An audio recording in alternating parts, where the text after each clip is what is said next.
আসসালামু আলাইকুম, সবাই কেমন আছেন? ঈদের দিন সকালে নওয়াবি সেমাই বানিয়েছিলাম, তা একটু আপনাদের সাথে শেয়ার করছি। এখানে আমি 1 প্যাকেট সেমাই, লাচ্চা সেমাই ঘি দিয়ে ভেজে নিয়েছি। তার মধ্যে একটু হালকা চিনি অ্যান্ড গুঁড়া দুধ দিয়েছি টেস্টটা বাড়ার জন্য। আর এখানে দুধ জাল করে নিয়েছিলাম কাস্টার্ড পাউডার দিয়ে।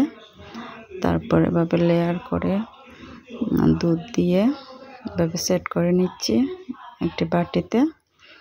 আর এখানে আমি কাজু বাদাম, কাঠবাদাম, কিশমিশ ঘি দিয়ে ভেজে রেখেছি, উপরে দিয়ে একটু ডেকোরেশন করব।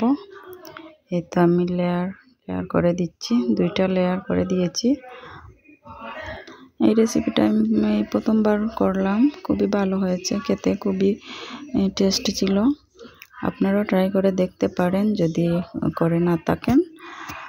এই তো পুরোটা কমপ্লিট হয়ে গেছে। এখন শুধু উপরে লেয়ার দিয়ে আমি ডেকোরেশন করে নিব, যে বাদাম কিশমিশগুলো ভেজে রেখেছিলাম ওইগুলো দিয়ে। তারপর ফ্রিজে রেখে দেব 1 ঘন্টা সেট হওয়ার জন্য। এটা ঠান্ডা ঠান্ডা পরিবেশন করলে খুবই ভালো হয়, টেস্টটা অনেক ভালো লাগে। আল্লাহ হাফেজ।